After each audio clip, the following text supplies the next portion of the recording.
तो राहुल गांधी ने फिर वो रिकॉर्ड करके आपको दिखाया इंटरव्यू? हाँ, उनका आदमी अच्छा आया, उनका आदमी आया रिकॉर्ड करके आया, दिखाया। यानी एडिटिंग हुई है उसमें हाँ। भी। सतपाल मलिक जी अपनी कही हुई बात को एडिट कैसे करा सकते हैं? तो ये बात एडिट कराने का प्रपोजल कि यहाँ पे ज़्यादा तीखा हो गया, ये राहुल जी ने कहा आपसे कि ज़्यादा तीखा हो गया। तो मैंने तो आपके कई सारे इंटरव्यू किए, मतलब मुझे तो ऐसी कोई बात लगी नहीं कि आपने राहुल जी के साथ ऐसा क्या हो गया कि जो आपने ऐसी बात कह दी जो आपको हटानी पड़ी। तो मतलब आप हम लोगों से जो बातें करते हैं वो बात आप मन की बात कर लेते हैं, राहुल गांधी थोड़ा सोच समझ के बात करते हैं, ये अच्छी बात है। अच्छा सतपाल जी, अभी इंडिया गठबंधन के बीच में भी दरारें पड़ने की बातें आ रही हैं। अखिलेश यादव अलग नाराज हो गए, नीतीश ने अपने एक प्रत्याशी लड़ा दिए। एक बात होती है कि लोग कहते हैं कि मायावती को भी इंडिया गठबंधन में शामिल कराना चाहिए, आप इसके पक्ष में हैं। बयान ऐसे कमलनाथ कहते हैं कौन अखिलेश वो अखिलेश।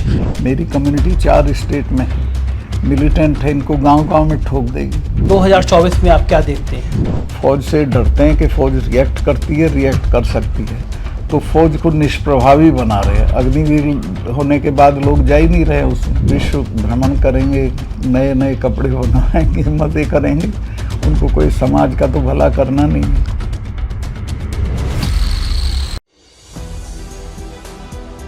नमस्कार, मैं हूं संजय शर्मा, आप देख रहे हैं 4PM न्यूज़ नेटवर्क।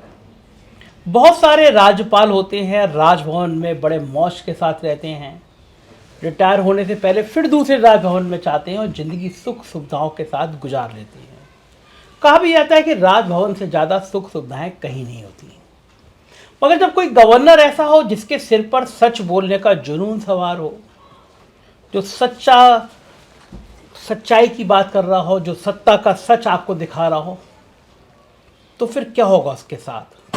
वही होगा जो सतपाल मलिक जी के साथ हो रहा है। सतपाल मलिक जी एक बार फिर चर्चा में है। राहुल गांधी ने बुलाया, डेमोक्रेसी पे बहुत सारी बातें की उनसे। इन दोनों राजस्थान में लगातार घूमे हैं सतपाल मलिक जी, गांव-गांव के लोगों को बताया है सत्ता का सच और कुछ ऐसी चीजें बताई हैं जो अभी भी समाज में छुपी हुई हैं, देश उनको नहीं जानता। तो मैं दिल्ली आया हुआ था, सतपाल मलिक जी के पास बैठा हूं, कुछ गुफ्तगू करूंगा। सतपाल जी स्वागत है आपका। आपके पास बैठ के मुझे ऊर्जा मिल जाती है। मुझे इस उम्र में आप इतना एक्टिव रहते हैं तो मुझे बड़ा अच्छा लगता है। मुझे आपसे मिल जाती है। मुझे ये बड़ा हैरानी होती है सतपाल मलिक जी, मैं गवर्नर हाउस में जब कभी जाने का मौका मिला तो लगता है कि राजाओं का घर हुआ करता था, राजा राज से राजाओं का घर होता है, जो इस तरह की सुविधाओं में रह लेता है, राजाओं की तरह रह लेता है, फिर वो संघर्ष के पथ पे आ जाता है और सत्ता पे सवाल करता है। ये सब सूझा क्यों आपको? आप इतनी आराम की जिंदगी क्यों नहीं गुजार पाए? मेरी बनावट यही थी, मैं लोहिएट था और शुरू दिन से सत्ता या सत्ता का सुख मेरे लिए कोई मैटर नहीं करता। लोहिया जी ने बिगाड़ा है आपको। एग्जैक्टली। मेरे जो सोशलिस्ट ट्रेट्स हैं उन्होंने बिगाड़ा है। और किसानों वाले मुद्दे पे तो मैं बहुत आंदोलित हो गया, चूँकि किसानों के साथ इन्होंने बहुत मिसबिहेव किया। कुतिया भी मरती है तो ये कॉन्डोलेंस भेजते हैं। 700 किसान मर गए, इन्होंने एक शब्द नहीं आज तक नहीं बोला। तब मुझे मजबूरन मैं इस्तीफा जेब में रख के प्रधानमंत्री से मिलने गया और मैंने उन्हें कहा साहब इनसे बात कर लीजिए, तो बोला चले जाएंगे सतपाल, नॉन सीरियसली लिया। मैंने कहा जाएंगे नहीं, तब जाएंगे जब आप चले जाओगे। आप ऐसे अपने प्रधानमंत्री को बोला था? मैंने यही कहा, मैं कहा आप इनको जानते नहीं है सिखों को। इनके गुरु ने अपने 4 बेटे मरवा दिए थे, समझौता नहीं किया था। और ये जाट ये तो लाल किले पे चढ़ जाते थे 6ठे महीने। इन कौमों से लड़ा नहीं जाता, इनसे बातचीत करके सुलटाया जाता है। खैर उन्होंने उस वक्त नहीं मानी, बाद में माफ़ी मांग के कानून वापस किए। तब तो गले में अटक गए थे ना, किसान परेशान हो गए थे। अच्छा ये सतपाल जी, आप मानव स्वभाव को बहुत करीब से जानते हैं, नेताओं को मिलते रहते हैं, ये कौन सी चीज़ ऐसी होती है जो किसी राजा को, किसी प्रधानमंत्री को इतना गुरूर में ले आती है कि 700 किसान मर जाएंगे हम तब भी बात नहीं करेंगे, कोई संवाद नहीं करेंगे? ये कौन सी चीज़ होती है? ये वही गुरूर बनावट होती है आदमी के। बेसिकली उस आदमी का जो ओछापन है, छोटापन है, वो उसको वो साइकोलॉजिकली वो बड़ा बन के दिखाने की कोशिश करता है, उसमें एरोगेंस आ जाती है। ये वही है। तो आपका तो इनका साथ लंबा रहा है, आप इतने लंबे समय तक रहे इनकी पार्टी, इनके साथ जब तक ये गुजरात में थे ये ठीक थे, दिल्ली आने के बाद ये खराब हो गया। लोहिया कहते थे दिल्ली नष्ट कर देती है आदमी, दिल्ली बिगाड़ देती है, यही बात मैं कहने वाला था। लेकिन आप तो दिल्ली में आके और बिगड़ गए, आप हर रोज हंगामा कर दे रहे हैं, रोज प्रदर्शन कर दे रहे हैं। हमारी तो ये बनावट है, हम तो ये ना करें तो हम जी नहीं सकते। रोज परेशान करना है आपको? परेशान नहीं करना, हमें अपना मन की बात कहनी है, जो हो। मन की बात प्रधानमंत्री जी भी कहते हैं, कभी आपने सुनी है उनके मन की बात जो वो रेडियो पे बोलते मैंने हैं? अपने को कभी ये तकलीफ नहीं दी कि मैं उनकी मन की बात सुनूं। अच्छा, जब आप गवर्नर थे तो अब तो ये प्रोग्राम कराते हैं कि भाई मन की बात स्कूलों में सुनी जाएगी, कॉलेजों में सुनी जाएगी, तो जब गवर्नर थे आप तब भी तो आपको मन की बात सुननी पड़ती होगी। कोई मजबूरी नहीं थी मेरे ऊपर, मैं कभी नहीं मानता था कि मुझे पता था नॉनसेंस बात करेंगे। अच्छा, ये आप कई राज्यों में गवर्नर रहे और ये आपके तेवर जानते थे, तो इन्होंने पंगा क्यों लिया, गलती क्यों करी आपको गवर्नर बना के? इनको पता नहीं था कि आप नहीं, गलती नहीं की थी इनका। ये अगर ये गलत काम ना कर रहे होते और मैं उनको टोकता तो ये उस पर एक्ट करते तो इन्हें फ़ायदा होता। इन्होंने गलती ये की कि उसको अदरवाइज ले गए। ये किसानों वाले में अगर ये एक्ट करते तो इन्हें फ़ायदा होता किसान वर्गों में, लेकिन ये घमंड में वो कर गए रिएक्ट। वो लाइन मानी नहीं कि निंदक नेरे राखी आंगन को टीछा हुआ है ना वो exactly. आलोचना करने वाले। अच्छा, ये गुरूर तो खैर आ जाता है, लेकिन इधर कन्वर्ट हो गए आप, कांग्रेस से मिल गए और राहुल गांधी के संग आपने बड़ी चाय पकौड़ी की बातें करी आप लोगों ने। कांग्रेस या कोई पार्टी में नहीं हूँ, ना जाऊँगा, ना कोई चुनाव लड़ूंगा। मैं राहुल गांधी एक डिसेंट लड़का है, लड़का क्या अब तो नेता है अपनी पार्टी का। उन्होंने मुझे फ़ोन किया और मेरे से पूछा कि हम और आप बातचीत करें और उसको रिकॉर्ड करा लूँ मैं तो, और आपको दिखा लूँ फिर तो उसको फिर मैं वो कर सकता हूँ, अपने उस पर चढ़ा सकता हूँ। मैं कहा मुझे कोई एतराज़ नहीं है, मैं ऐसी कोई बात नहीं बोलता जिसको मैं ऑन ना करूँ। तो टाइम तय हो गया, मैं उसके यहाँ गया, उसने बहुत अदब से पेश आए और फिर बातचीत हुई बिल्कुल बिना किसी झिझक के, बिना किसी औपचारिकता के। तो राहुल गांधी ने फिर वो रिकॉर्ड करके आपको दिखाया इंटरव्यू? हाँ, उनका आदमी अच्छा, आया, उनका आदमी आया रिकॉर्ड करके? आया, दिखाया जो उसमें मुझे छटवाना था वो छटवाया। यानी एडिटिंग हुई है उसमें हाँ, भी? थोड़ी सी, जरा सी, मतलब आपकी तरफ से गड़बड़ हो गया था या उनकी तरफ से गड़बड़ हो गया? तरफ से ज़्यादा हो गया था कुछ ज्यादा। लेकिन सतपाल मलिक जी अपनी कही हुई बात को एडिट कैसे करा सकते हैं? नहीं, कही हुई बात को एडिट, देखिए कोई भी बात कही जाए वो सच भी हो तो भी उसका एक तरीका होता है। उसमें लगे आपको कि नहीं ये थोड़ा चुभेगी, ठीक नहीं होगी, उसको आप कर सकते हैं। तो ये बात एडिट कराने का प्रपोजल कि यहाँ पे ज़्यादा तीखा हो गया, ये राहुल जी ने कहा आपसे कि ज़्यादा तीखा हो गया? एडिट कराने का प्रपोजल उनका था शुरू से, क्या एडिट करा के आप बता दीजिएगा उतना ही हम देंगे। तो जो तीखी बात जो आप कह रहे हैं जो आपने हटवाई, वो हटवाने की बात राहुल जी ने आपसे करी? नहीं, वो तो मैंने ही देखा, मुझे लगा कि नहीं ये उचित नहीं है तो हटा दिया मैंने। तो जो हटाने से पहले राहुल जी से पूछा आपने कि हटा देते हैं? नहीं, उनसे नहीं पूछा, क्योंकि मैंने कही थी बात तो मेरी बात। अच्छा, आपने अपनी बात हटा दी। तो मैंने तो आपके कई सारे इंटरव्यू किए, मतलब मुझे तो ऐसी कोई बात लगी नहीं कि आपने राहुल जी के संग ऐसा क्या हो गया कि जो आपने ऐसी बात कह दी जो आपको हटानी पड़ी? ऐसी कोई बात नहीं थी, पर लगता था मुझे थोड़ी ज़्यादा हो रही है। ये आपकी पर्सनालिटी का पहली बार मैं पार्ट देख रहा हूँ क्योंकि मैं 3-4 इंटरव्यू कर चुका। आपने जो कह दिया डंके की चोट पे कह दिया, लेकिन राहुल गांधी के संग मिलके आप क्या इमोशनल हो गए थे? कोई बात हो गई थी जो आपको अपनी बात एडिट करानी पड़ी? वैसी कोई बात नहीं थी, मैं ठीक ही बोल रहा था। वो भी जो एडिट कराई वो भी गलत नहीं थी, पर मैंने उसको थोड़ा, चूँकि वो एक डिसेंट आदमी थे, उनसे बात हो रही थी तो मैंने उसकी डिसेंसी बरकरार रखी। तो मतलब आप हम लोगों से जो बातें करते हैं वो बात आप मन की बात कर लेते हैं, राहुल गांधी थोड़ा सोच समझ के बात करते हैं, ये अच्छी बात है। अच्छा, आपकी ये राहुल से पहली मुलाकात थी? हाँ, पहली मुलाकात। कितनी देर होंगे आप राहुल गांधी के साथ? 40 मिनट। 40 मिनट आप वो साथ रहे। राहुल गांधी की सबसे अच्छी, सबसे प्रशंसनीय बात कौन सी थी और कमी क्या थी उनके अंदर? देखिए, उनकी सबसे प्रशंसनीय बात ये थी कि वो बहुत शिष्ट हैं, बहुत स्वीट हैं और बहुत समझ के बात करते हैं, कोई दाएं बाएं की बात नहीं करते। और मुझे कुछ भी ऐसा नहीं मिला कि मैं मशवरा दूँ ये वो ठीक कर लें। He was perfect, is a wonderful person. एक नेता के रूप में आप मानते हैं कि राहुल गांधी परिपक्व नेता है? 100% कामयाब होगा और उसमें बहुत बहुत ज़्यादा परिपक्वता आई है। ये जो सैकड़ों करोड़ रुपए खर्च किया गया कि वो पप्पू है, वो सब फेल हो गया। वो यात्रा के बाद राहुल गांधी बहुत ऊंचाई पे चले गए। भारत जोड़ो यात्रा श्रीनगर में जब पहुंचा है यात्रा के बाद, पूरा शहर पड़ती हुई बर्फ़ और ओलों में सारा शहर बाहर निकल आया था और इसने बिना छतरी के खड़ा होकर नंगे सर स्पीच की थी। तो इसमें कुछ है। अब आप में भी है। मैं अभी कश्मीर गया था अभी एक महीने पहले, वहाँ के लोग भी बहुत याद कर रहे थे। आजकल के गवर्नर हाउस के किस्से बता रहे थे कि क्या ठेकेदारी के काम आम गवर्नर हाउस में हो रहे हैं। आपके ज़माने में भी तो ठेकेदारी होती थी गवर्नर हाउस तो नज़दीक नहीं आ सकता था। वो अनिल अंबानी गए तो थे फाइल लेके? कोई नहीं आ सकता था। अनिल अंबानी की फाइल भी गई तो थी आपके पास? गई थी, मैंने खारिज कर दी थी। अच्छा, एक बात है, आपने भी कई लोगों की राजनीति खत्म करी है। राम माधव उसके बाद एकदम हाशिए पे चले गए।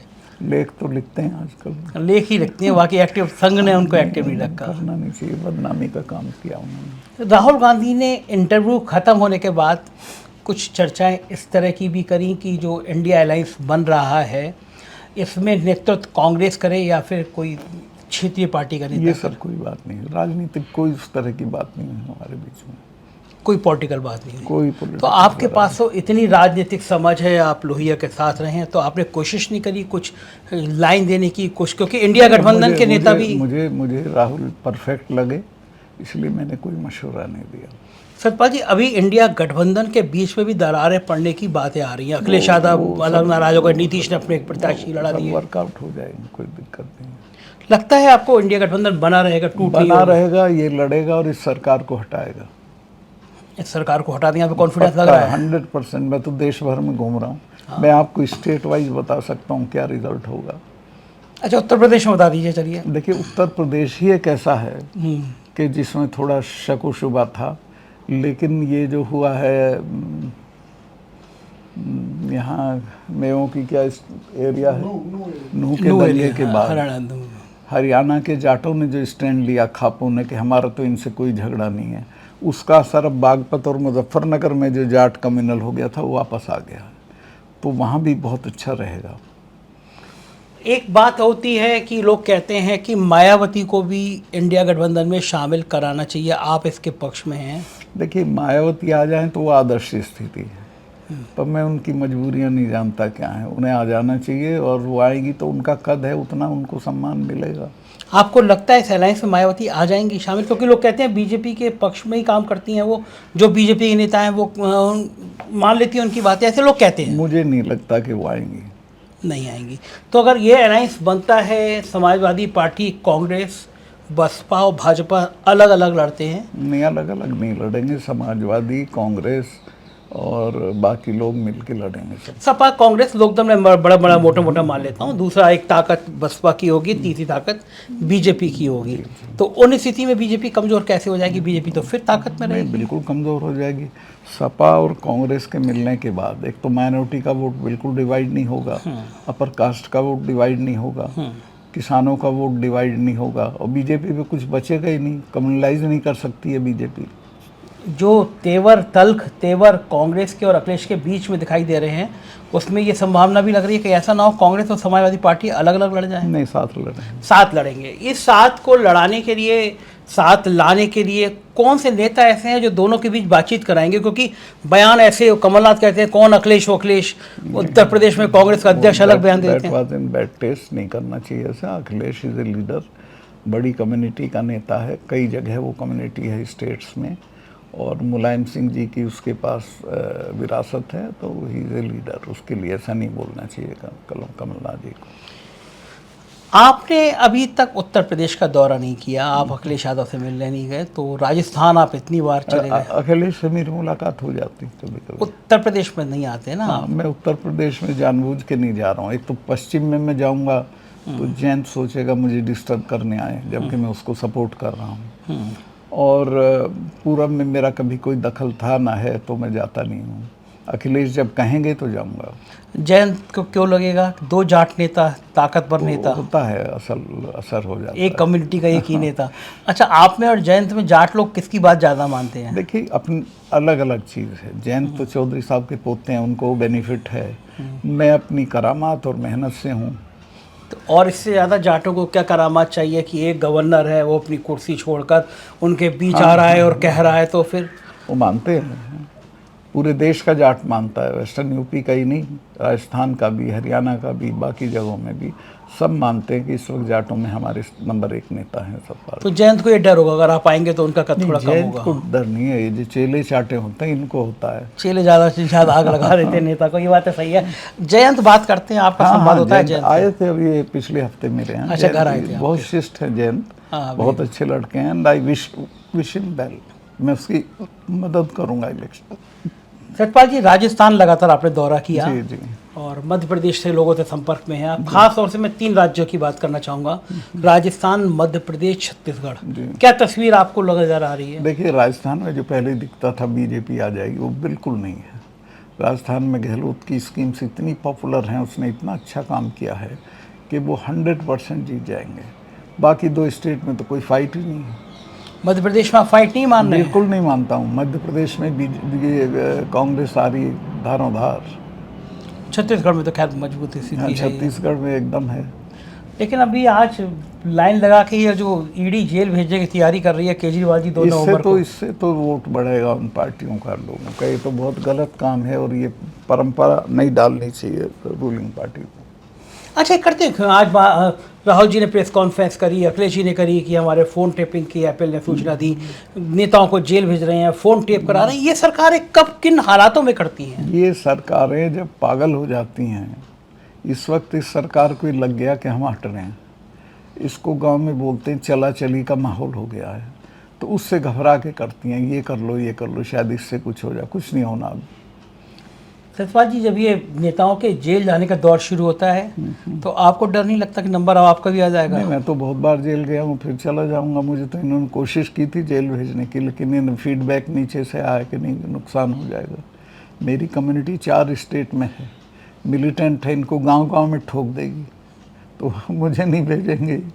कोशिश कैसे करी थी इन्होंने?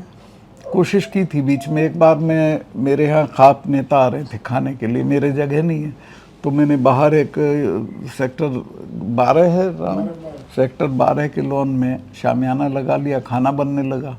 तो पुलिस आ गई, डीसीपी, एएसपी, ये सब, और उन्होंने कहा नहीं साहब, यहाँ हम नहीं करने देंगे आपको, और चलिए आप। मैं कहा चलो। मैं चल दिया थाने में, मेरे साथ लोग थे, वो भी चल दिए। हम थाने में पहुँच गए, इसके RK पुरम के।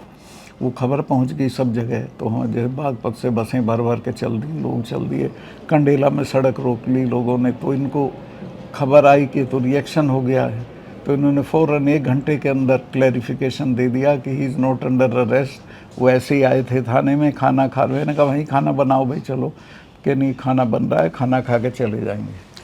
तो इन्होंने देखा कि नहीं, इन पे हाथ मत डालो। मुझे आपका वो दौर याद आ रहा है, टिकैत साहब आ गए थे एक बार ही सामने दिल्ली में, यही खाना बनना शुरू हो गया था ना, वोट क्लब पे शुरू हो गया था। जाट लोग तेज होते हैं, सरकारों को डरा लेते हैं।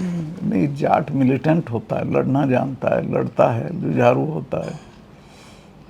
कौन सी ऐसी नीति है प्रधानमंत्री जी की या भारतीय जनता पार्टी की या सरकार की जो लोगों को सबसे ज़्यादा परेशान कर रही है, नाराज है लोग, चुनाव में उसका नुकसान उठाना पड़ सकता है? एक तो इनकी किसानों के विरुद्ध हैं ये। इन्होंने MSP आज तक लागू नहीं किया। जब वो कानून वापस किए थे तब कहा था हम MSP लागू करेंगे, नहीं किया। उससे नुकसान हो रहा है किसान को। देखिए, उसका मैं सिद्धांत बताता हूँ MSP का। MSP का मतलब ये है कि ये दाम है, इससे नीचे अगर बाज़ार में गिरेगा तो सरकारी खरीद कर लेंगे। वो नहीं कर रहे हैं, और उसका नतीजा ये हो रहा है कि हर साल किसान जो फसलें पैदा करता है उसका दाम उस हिसाब से नहीं बढ़ता जो चीज़ें वो खरीदता है।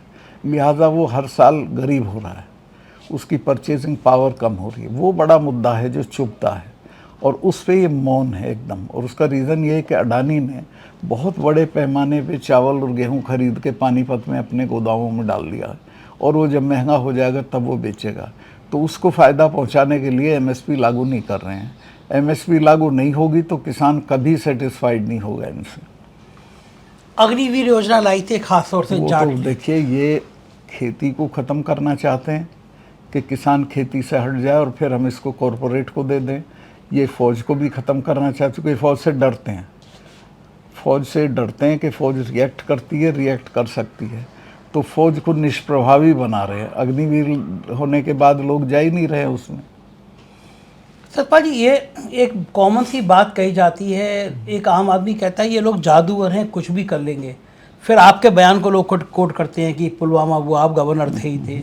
लेकिन एक बयान और बड़ा कंट्रोवर्शियल आपने दे दिया, कुछ आशंका व्यक्त कर दिया आपने कि चुनाव से पहले कुछ बड़ी घटनाएं हो सकती हैं। कुछ भी कर सकते हैं। देखिए, इन्होंने, आप देखें, इन्होंने गुजरात में क्या क्या नहीं किया।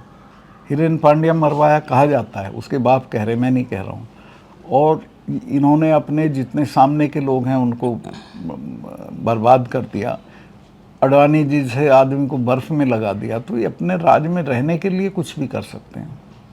कैसे निपटेंगे? राहुल गांधी तो बड़े सॉफ्ट से नेता हैं, वो इनकी इस तरह की चीज़ों से राहुल कैसे गांधी निपटेंगे? की लड़ाई नहीं है इनसे, जनता की लड़ाई, जनता लड़ेगी इनसे। आखिरी सवाल, 2024 में आप क्या देखते हैं? 2024 में मैं सेफली कह रहा हूँ, Narendra Modi will be no more. NDA की सरकार आ सकती है? किसी की भी आ सकती है। एनडीए की आ सकती है, तो फिर कौन होगा बीजेपी का चेहरा? ये मुझे नहीं, बीजेपी का, एनडीए की तो नहीं आएगी। एनडीए की नहीं आएगी, इंडिया की आ सकती है। अच्छा, आपको क्या लग रहा है एनडीए गठबंधन कितनी सीटों तक पहुंच सकता है? ये 150 सीट के आगे नहीं है। ये ज़्यादा कम कर दिया आपने। नहीं, 200 से तो ऊपर है ही नहीं। 200 तक मुझे बीजेपी के बड़े नेता कहते हैं कि सतपाल भाई इनको 200 पे सरका के ले आओ, फिर हम ही हटा देंगे। अच्छा, अगर एक बड़ा वैसा सवाल है, लोग बड़ा जानना चाहते हैं और आपको ज़्यादा अनुभव होगा कि अगर आपकी बात सही है, नरेंद्र मोदी जी प्रधानमंत्री नहीं रहे, फिर क्या होगा उनका? उन पे बहुत सुविधाएं हैं, अडानी उनके डिस्पोजल पे है, वो विश्व भ्रमण करेंगे, नए नए कपड़े बनवाएंगे, मज़े करेंगे। उनको कोई समाज का तो भला करना नहीं है। साधना करेंगे जैसे केदारनाथ वगैरह में अरे जाते हैं। किसका क्या साधना, उनकी क्या मतलब है साधना से? केदारनाथ में जाते हैं, ध्यान वो तो लगाते सब शूटिंग की चीज़ होती है, दिखावे की चीज़ होती है। हैं। ये थे सतपाल मलिक जी, बात बहुत रोचक करते हैं, बहुत चुभती हुई करते हैं और सच के बहुत करीब करते हैं। इनका दावा है किसी भी स्थिति में एनडीए 200 से ज़्यादा नज़र नहीं आएगा, इससे ज़्यादा नहीं आएगा। राजस्थान, मध्य प्रदेश, छत्तीसगढ़ में भाजपा हारेगी, ये इनका दावा है। मेरा आपसे अनुरोध है, इस इंटरव्यू को कैसा लगा आपको, अपनी राय से ज़रूर अवगत कराइएगा। शुक्रिया, थैंक यू।